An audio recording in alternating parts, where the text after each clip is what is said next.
Hey, welcome to the Lifeonaire Show. I am your host, Jason Wojo. I'm joined by my best friend and co-host, Polish Peter Kolot. Welcome, Peter. Hey, man. How are you? Great. How about yourself? Great. Let's get this on, man. I have to ask you, though, I introduced you as Polish Peter Kolot. Do you prefer Peter Kolot or Polish Peter? Polish Peter, man. Polish Peter. Polish Peter. How long have you known me? Polish Peter. I know. I don't know. I'm concerned about our listeners. They might get a little confused as to what this is all about here. So, all right. Well, let's go with Polish Peter. All right. Polish Peter. As you know, vision, right? Super important topic. This is something that, as Lifeonaires, and by the way, for those of you who aren't familiar with what Lifeonaires are people that just have an abundant life. They have a prosperous life. They love what they get to do every day. They wake up, almost every day, jumping out of bed excited. I'm not saying like 5 a.m. excited, but they're jumping out of bed excited for what they get to do. And it all starts with this vision. And the vision is it's an overused term today. Admittedly, it's cliched. It is certainly misinterpreted. And so when somebody has a true vision for their life, though, what this is basically your blueprint, your roadmap for the life you want, the life you want to live, the life you want to experience. And without the vision, you're kind of lost, right? You kind of go with the winds and the currents of life, and you just end up doing something. You wake up someday and you're 10, 20 years down the road, and you're like, how have I gotten here? Yeah, I totally agree with you, man. Right. Because here's the thing. I mean, before I actually even found out about vision, because we all have visions for our lives, like vision boards, right? You probably heard that. Or even like the business vision. I never knew there was something called life vision. I'm really excited about this particular podcast episode because we got somebody on this podcast, Ken, who is amazing and not only helping people write their vision, but he gets it to a point where you put something on paper, it actually shows up in your life right now. And that's a cool thing. Yeah. Yeah. And, in the interview, Ken talks about being really specific in what you write down, because there's something magical that happens when you do this. There's a process, and trusting in that process is something that will result in you moving in this direction that you conceptualize, that you write down, and then you reflect on daily, and magical things start happening. Ken talks about what to include in the vision, how to do this correctly. He has a bunch of tips, pointers, and things to kind of guide you along this principle and this path. And so I'm really excited to have you listen to this. So right now, without delaying, let's go right into that now. Here's my interview with Ken Holmes. Hey, Ken, welcome to the show. Thanks for joining us. Appreciate you having me on, Jason. It's a real pleasure, man. I got to tell you, for those of people who don't know you, I've known you now, and Peter has known you now for at least me, it's been over a decade. And I've seen you. We've been coaching students together, and now we are coaches together. And I'll tell you, I've witnessed a tremendous transformation, not only with you, but your students. But for the people who don't really understand your background or have no idea who you are, like how did you even get to where you are right now? I hear this fable about you being a whitewater rafting instructor. Is that true? Yeah, I used to work as a raft guide in college. Yep, on the Chattooga River in lovely South Carolina. Oh, man. I'm doing that. And so, where's that accent come from? What's that? That accent. Yeah, that sounds like Boston to me. This is the way people are supposed to talk. Everyone else has an accent. Well said.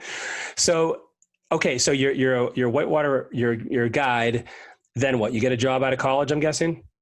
Yeah, well, in college, I learned whitewater from my dad. I started kayaking when I was like 11 years old. And in college, in the summers, I worked as a raft guide. And then when I graduated from college, not really being prepared and ready for the real world, I traveled for a while, and I was a ski bum in the winter and a raft guide in the summer, and had a good time. So how are you making money? Was this something that was sustainable, or you knew this was going to be a short-term thing? It's kind of interesting. People get in that life and stay in it for a long time. When in the winter, I just worked at a t-shirt shop, got enough money to get by and pay rent, and part of my pay was a lift pass, so I could ski all the time. And in the summer, I actually made good money in that it doesn't cost anything to live. If you go on a 3-day wilderness raft trip, you don't spend very much money, or you don't spend any money. And then when you get off a 3-day raft trip, you might get a $50, $75, even $100 tip, and you have 1 day off, and then you go on another 3-day raft trip. And so I lived on tip money and banked all the money that came to me as working for a raft guide. So that was the richest I ever was. You know, I didn't have not in numbers, but in that I didn't spend any of my income at all. I lived completely and totally off of tip money. Every paycheck went straight in the bank, which is how I afforded my New Zealand trip, and that I did that one winter here, summer there, because all that money went in the bank every week. Man, that's fascinating. And so it's kind of funny now, I know you and I know your story. And so you're almost kind of living that life now, as far as having that wealth of time and of freedom and enjoying life. But you didn't take the straight road there, right? It sounds like you kind of, from what I know, took a little bit of a detour on that path. Tell us what that was like. Isn't it ironic? Right. That I was living like the perfect life. Felt bad about it. Felt like my mom and dad had wasted all that money on college, and that it wasn't fair to just do whatever you want and live like you want and be happy because your income was sufficient. So I felt like I had to come back to reality, join the real world, get a job, and do all the things that you're, quote, supposed to do. And I think that's part of what drove me, is because I gave up a life that I really liked, thinking that I had to do the other, and that was the only way I could ever have a wife and a family and all that. It really drove me. I was like, I'm not going to give up that life and then live on $50,000 a year in the real world. Like, I've got to make it. And so I was really driven to succeed. I kind of started my real estate career as an appraiser, and that was, pretty good life in that I had controlled my own schedule and everything, because we got paid for what we did. We didn't get paid by the hour or month or anything. And but I knew that was never going to get me to where I wanted to be, and so I started continuing my education with books. Of course, this was back in the dark ages, so I actually go to the library and check out books. And I took seminars and stuff like that, and got into owning some rental properties. Eventually got into flipping houses and all that. And I was also, at the time, wrongly convinced that appraisals were going to go away one day, replaced by computer models. I'm still surprised that hasn't happened. But so I felt like that was going to go away. And so I was really, driven and pushed to figure out other ways that I could build wealth and make money. And that's always when I tell my story to Lifeonaire people, the thing I say all the time is that I set a goal to be a millionaire when I had a net worth of like $25,000. And I did that. I did that by buying rental property.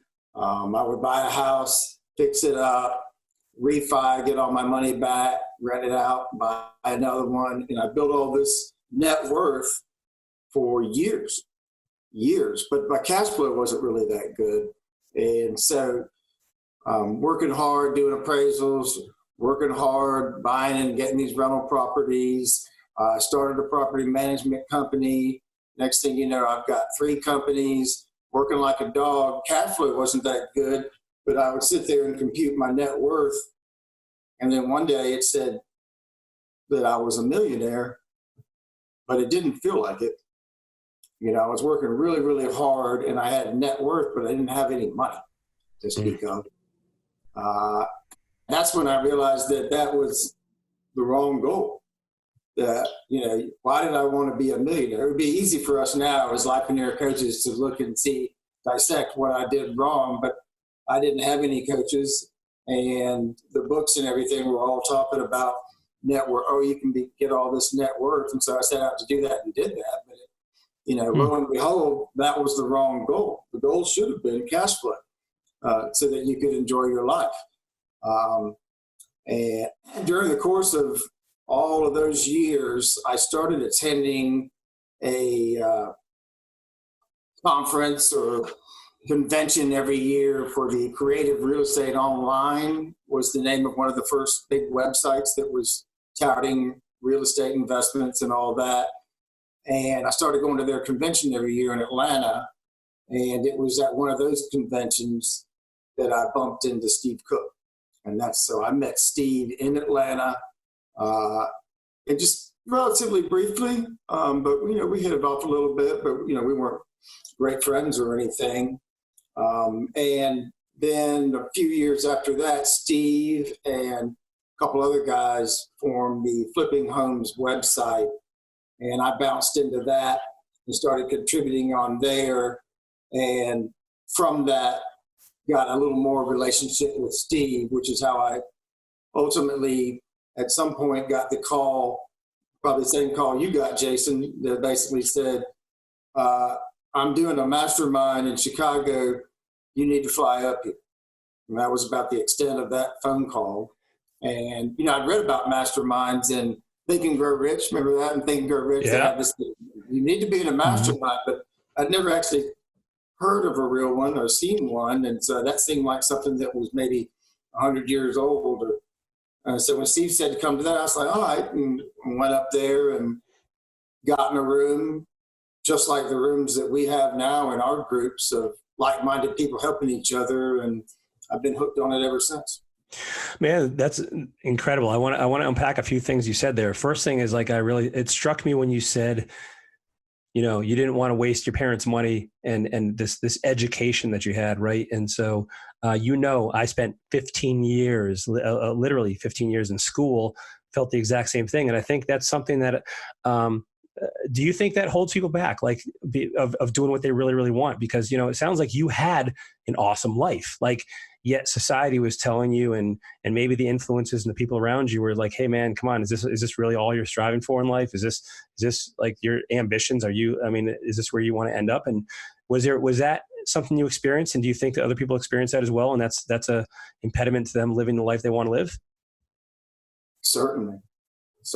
Outside influences, parents, peers, yeah.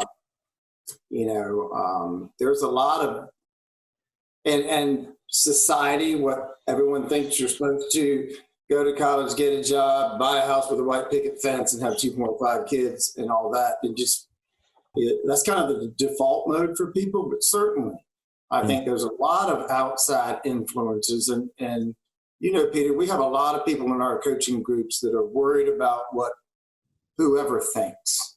Right.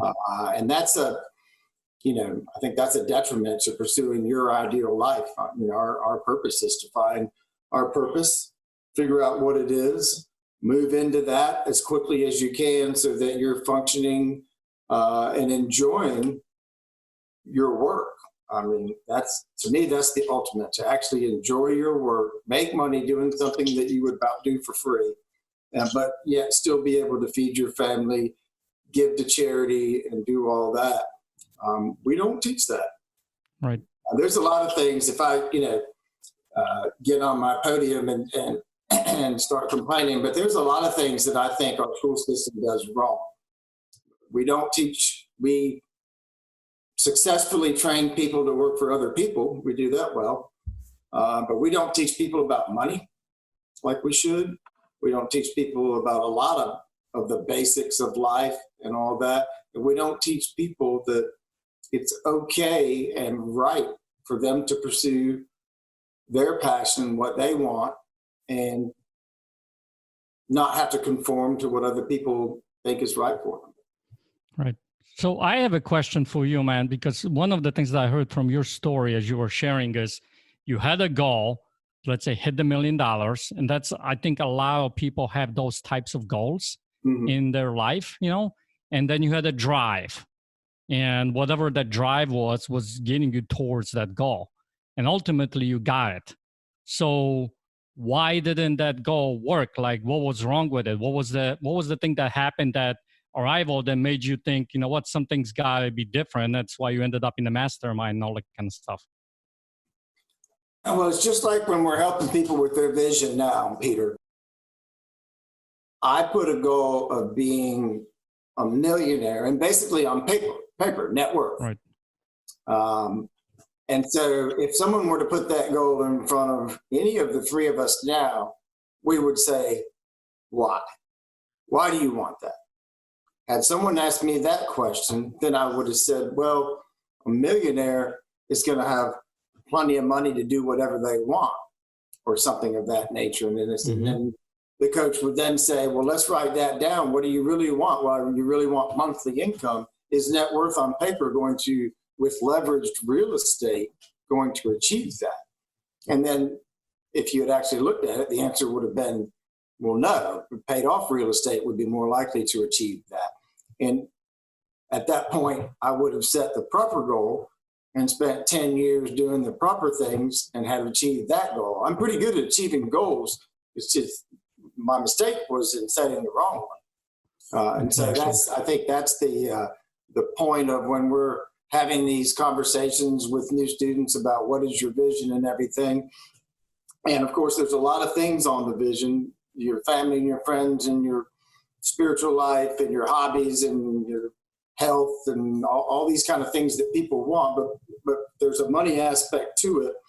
And I think so many people write down the way they think they should achieve the money to pay for their vision, not just the amount of money that it'll cost to pay for it. I had a guy one time told me on his vision, he said he wanted to own 20 rental houses free and clear.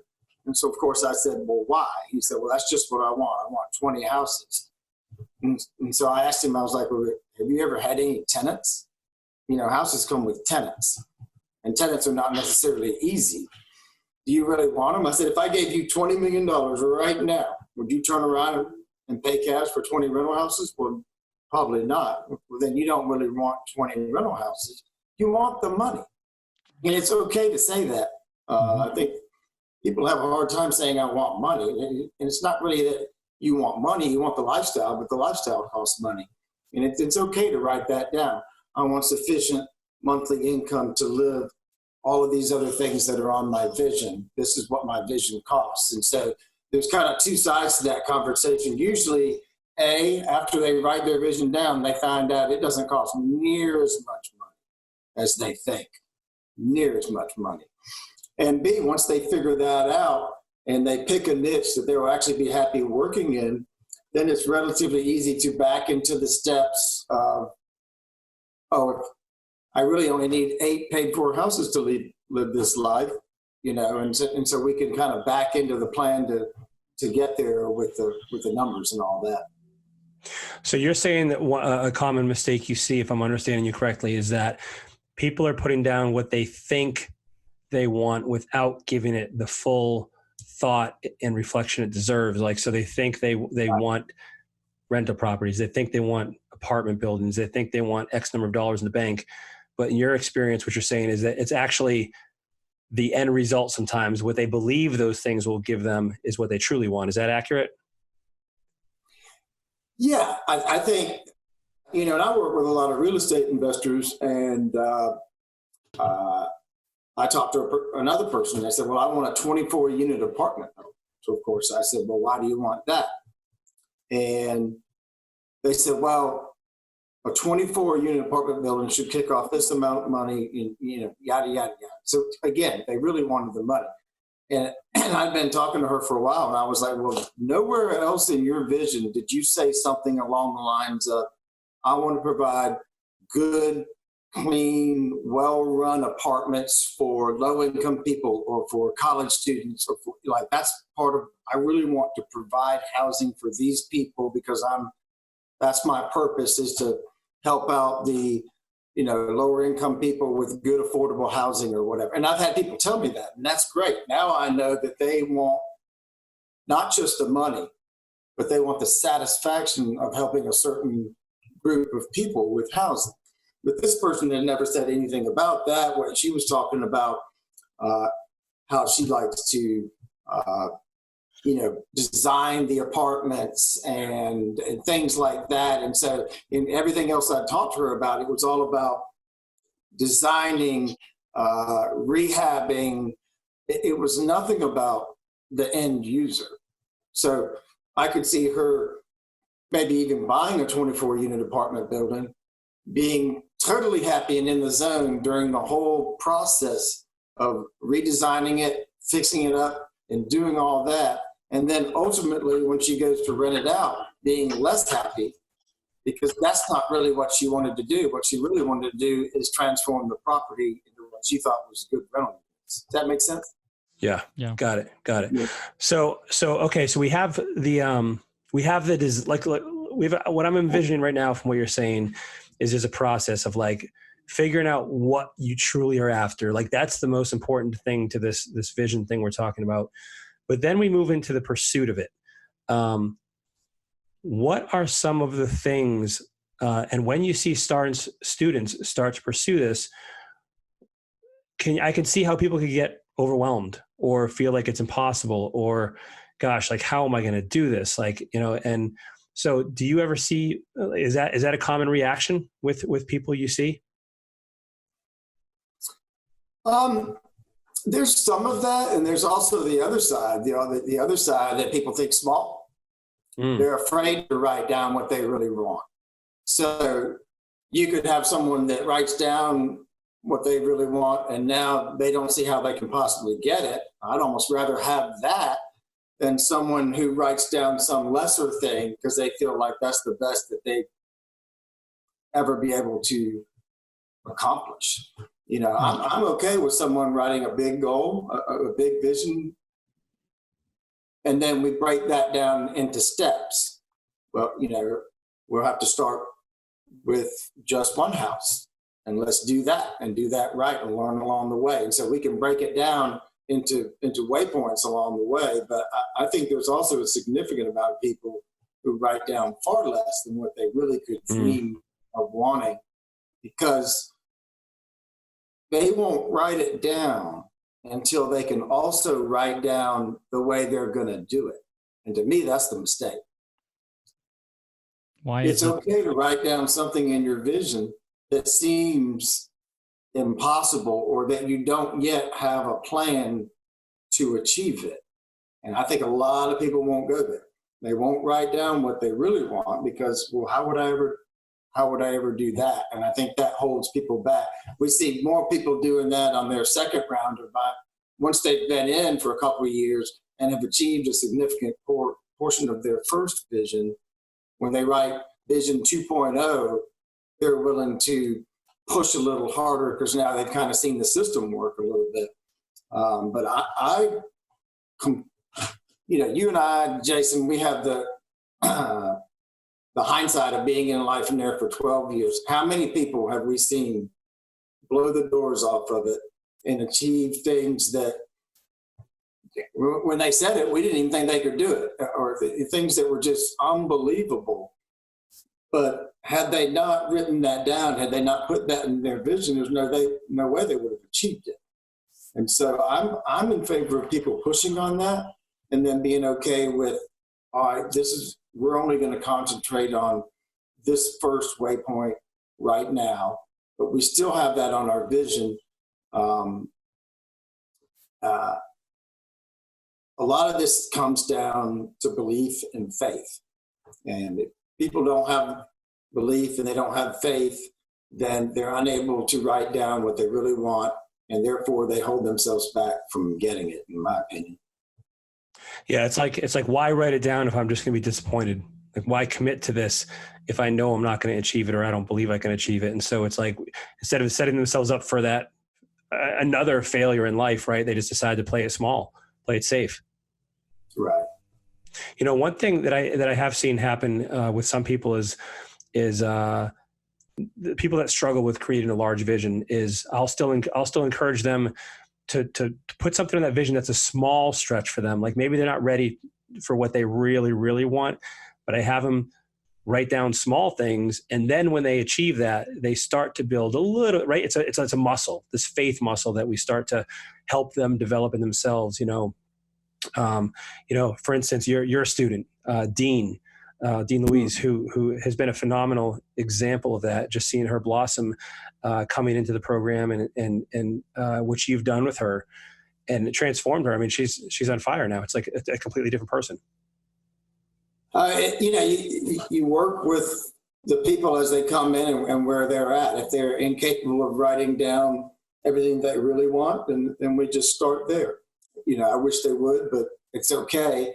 And so we just have to, like I said, you and I have the benefit of having seen person after person after person after person do well using the system. And so our faith level in being able to write down something that seems almost impossible is way higher than these other people. And that's because we've got the hindsight, and it takes a while. There's plenty of people. If you look back at our original group, there were plenty of people that went fast, but there were also plenty of people that took a long time to come along. So everyone's on their own schedule. But the thing about Lifeonaire that I've always loved is just the relentlessness of it. If you stay in, stay connected, keep associating with people that are on this kind of track, and it keeps you from quitting. It keeps you from dropping off. When you compare like Lifeonaire coaching to people who go to seminars, you go to a seminar, you get all excited for 3 days, and you come home and you're like, I'm going to do this, this, and this, and then you meet with some obstacles and everything, and next thing you know, 6 months has gone by, and you just kind of gave up. You hadn't really officially given up. You haven't said that out loud, but you're not doing anything. But the relentless nature of Lifeonaire, with people keeping you on, well, what about that? I remember you said you wanted to, get that farm, or what about this? And this was always been on your vision, or what progress have you made on this front? I know we were trying to get 10 whatever deals done by this time, and it's the relentless nature of that and not letting them quit. It's kind of interesting. If people will write something down and believe in it and never quit, they pretty much get it. They pretty much get it. Most people won't do any of those things. Actually write down what they want. Start, even though they can't see the whole path to get there yet, while at the beginning. And then never quit. That sounds simple, but most people can't do that. And that's why being in a mastermind group and being around people who will keep you working toward what you said on your vision, not what they said, what you said you wanted. I think that's a real key to it. I always tell people, I would like to say that I'm the best coach that ever came down the pipe, but it's not true. It's the system of being involved with others who will cheer you on, who will hold you up, who will remind you of what you said you wanted, and walk the walk with you. That's really way more important than any coaches. So Ken, listen, so I think you bring up some really good points. I think another aspect of Lifeonaire and the mastermind aspect actually that is really beneficial is for people who are coming in, let's say, because a lot of these people can come in and they have never done a vision. They don't even know what it is, right? And when they start writing this stuff down, I think one thing that is really helpful is they get to borrow the faith from other people in the group to see that they've actually accomplished. So can you talk a little bit about, that aspect of, well, Ken, you said, well, if you write it down and you're relentless and you never give up, it's going to happen. Yeah, well, it's easy for you to say, right? So can you talk a little bit about that? How does, why does it actually happen? Why does it happen? No, but so my question is somebody comes in, yeah, Ken, it's easy for you to say because you've accomplished this. You wrote down your vision, right? But I don't know how that actually is going to help me. How is that actually going to work? Me writing this down. Why is it so important to write this down? That kind of stuff in a vision. Well, the first part is I think people put us on a pedestal that we don't deserve. I've messed up numerous times along the way. I've had all kinds of things go wrong.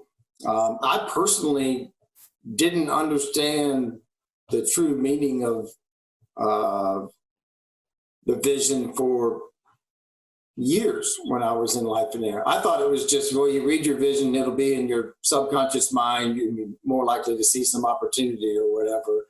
I didn't truly understand the faith aspect of and the belief aspect and how that changes your brain on a daily basis. So I think that definitely people put us, oh, it's easy for you to say, well, you don't know the me that was 10 years ago. That really was. I struggled just as much as anyone else at really getting started, really having any faith, really having any belief in the system working. It's kind of been interesting over the years. There's been some things that have convinced me almost as much as getting some of the things that I wanted, but there's been some examples in my life, and I know we know other people with the same thing, where I wrote something down and then I got it. And then I was like, well, that's not what I meant. So now I get that it's more important to write it down carefully. One example is this whole Lifeonaire investor group that I informed. I always thought it was interesting that we had all these people in Lifeonaire that needed deals to do money debt-free. Then we had all these other people in Lifeonaire that were doing well financially, had a lot of money in IRAs and 401ks, and they were looking for somewhere safe to invest it. And neither party was really talking to each other that much. And that never made any sense to me. Everyone's looking for investments, everyone's looking for money, and yet we're all here in the same family. And so, I mulled that idea over and stuck my toe in the water a few times trying to get that started. And Steve and I finally had a conversation, and we got that rolling. But meanwhile, earlier than that, I had written down in my vision a statement to the effect of, for real estate investing, was something like, I'm known as a deal maker. People bring me deals all the time. People are always bringing me deals and talking to me about deals. I had written a statement like that in my vision. Now, so then I go and form this Lifeonaire investor group, and it starts getting going on. I'm in charge of it. And all of a sudden, all these people were emailing me their deals, wanting help to post on the investor board. And I was bogged down in all this work trying to help people post these deals on the investor board, in which I made nothing. And I was overrun with extra work by all these people, many of which I didn't even know. So I got exactly what I wrote down. I didn't write down the right thing. What I really wanted to write down was, my rehab business has ample deals, plenty of good deals to do. Whenever it needs a deal, it gets one. I could have written down something like that, would have been better, because I got exactly what I wrote down for, but I didn't. And so when you have something like that happen in your life, and you're cognizant of, wow, like I'm reading my vision and going, yeah, I got all these deals. I got 15 phone calls and emails. And I was like, wow, that's what I have is what that says. But I didn't write that down right. And the subtlety. That solidified things for me almost as much as any success. You might achieve success in your business and it corresponds with what your visions say, but maybe you don't give the credit to the system as much as you do, oh, I'm just damn smart, but when you get something that you wrote down and you realize you didn't read it, I don't know, for me, that kind of solidified it more. And then when you get bolder later on and you write down something in your vision where you don't have a clue how that could ever happen, and then you get that's when it sinks home. And people won't do that when they join Lifeonaire. Most people won't write down that. But there's been a couple of times in my life where I've written something on my vision and I'm looking at it and I'm like, I don't have any idea how this will ever come to fruition, but that's what I want. And when those things actually do happen in your life, then your belief gets solidified more. And, you know, when new people come in and I can tell them these stories and stories of umpteen other people in Lifeonaire and all that, but it's just a process to build that belief up. And then that process is going to happen faster for some and slower for others. You know, and I want to clarify for those of you who are listening right now, this isn't only for people that are in Lifeonaire. If you want to start creating your own vision, you can do that. You know, we just released an app. And so you can start to be around the right kinds of people, be in the community. We have vision building resources there for you. And so certainly, of course, you know, Ken's mentioned being in Lifeonaire, and yes, we are in Lifeonaire students, but that's, and yeah, absolutely, we believe that's an incredible accelerant. But if that's not right for you right now, still do this. Like, don't wait. Don't say to yourself, I can't create a vision because I'm not in Lifeonaire, or I can't create a vision because of X, Y, Z, or I can't create a vision because here's my life story right now, or my circumstances, or my situation right now. How many people have we seen put off creating a vision until the perfect time, right? Well, there is no perfect time. Or if there's some perfectionists out there who just heard Ken talking about the subtleties of how he wrote his vision, and then you're like, well, I don't want to write the wrong thing, so I'm not going to do it. Stop that. Just get over that right now, because what you're going to do is move in the general direction. Maybe it's not going to be the perfect version of your vision, but you'll quickly figure out, and you'll still be miles and miles ahead of where you would be had you taken no action. So I want to encourage you with that. So Ken, for people to kind of summarize some of the things you said, like, what are some of the pieces of advice you'd give somebody who's never created a vision, who is brand new to this Lifeonaire way of being, and quite frankly, maybe they're still even on the fence. They don't even fully believe this is possible yet, but they want to believe. What are some things you would tell them to start this ball rolling, to start moving in this general direction? That's a great question, and I've had a bunch of visions over the years, but I think that a lot of people tend to write a bullet point vision. You know, I'm at the ideal, you know, physically fit. I can run 5 miles and I go to the gym 3 times a week, and it's just, you know, and I work like this, and my health is like this, my family life is like this, and there's all these bullet points. And obviously, when you write it down, all that stuff is not necessarily true, and it starts to look like a to-do list. And so, in reading that, rather than it getting you excited, you're reading along and saying, oh, you know, well, I weigh 180 pounds. And you're thinking to yourself, I weigh 220. You know, I don't think that works as well. I try to counsel people to write down their ideal life. And I like paragraphs. I think part of the reason I believe, neurologically that the vision works is feelings. It needs to feel good. And so when you read a paragraph in your vision and it makes you feel good, just the thought of it makes you feel good, I think that helps you along your way faster than reading, I weigh 180 pounds when you weigh 215. And you know you weigh 215. I don't think that's going to make you feel good. So I try to counsel people to write paragraphs about their life that makes them feel good. I've got one that I think I pulled up.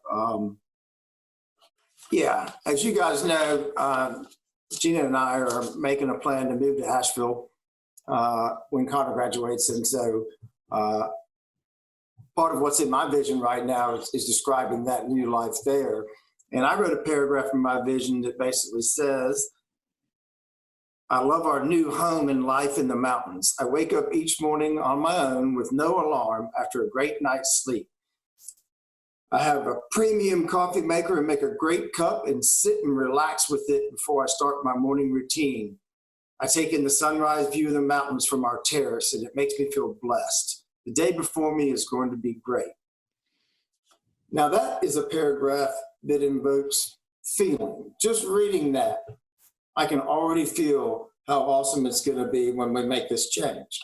And so I encourage people to write down paragraphs that they enjoy. If reading your vision is a chore that you have to check off, or that maybe you don't check off some days because it's a chore, I think your vision is not where it needs to be. You need to read it, and just the whole time you're reading it, say, wow, that's going to be so awesome.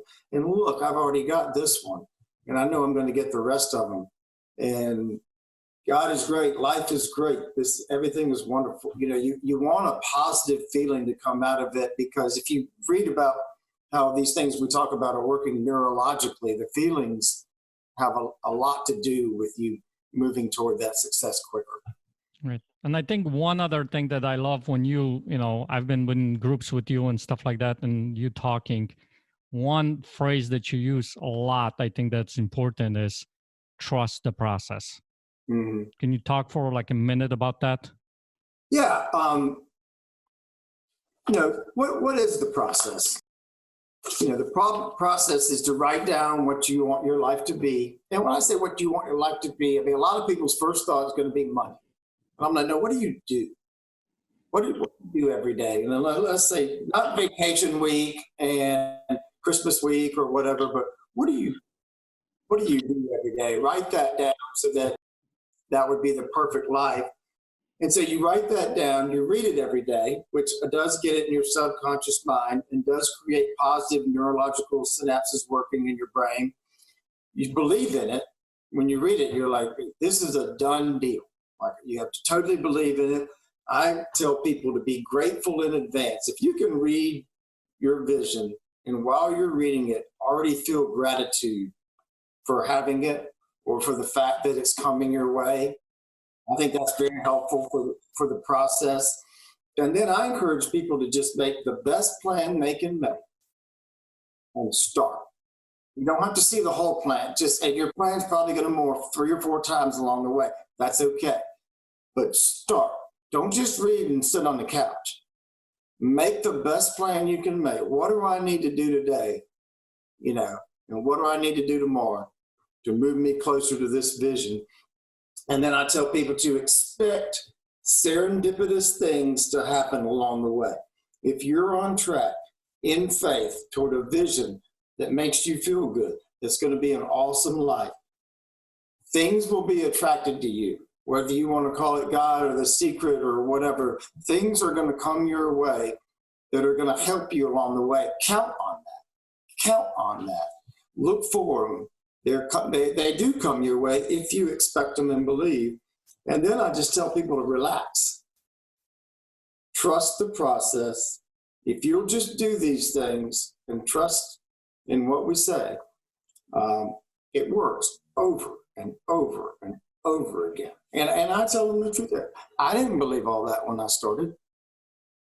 It took a long time, but I didn't quit. And I stayed among like-minded people. And eventually, even my hard head, it got through that. And then I saw some success.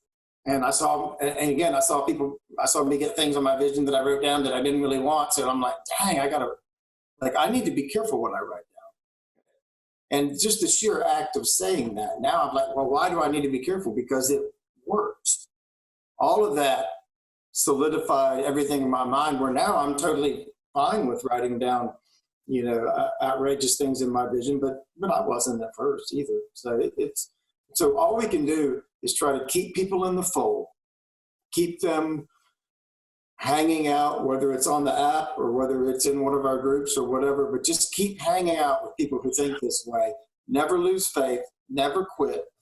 And the process does work. Well, Ken, I really want to show my appreciation for you and on behalf of the listeners and viewers here. This has been incredible. I think people have gotten an incredible amount out of it. I can't wait to see what's going to happen as a result of it. And thank you for being on the show.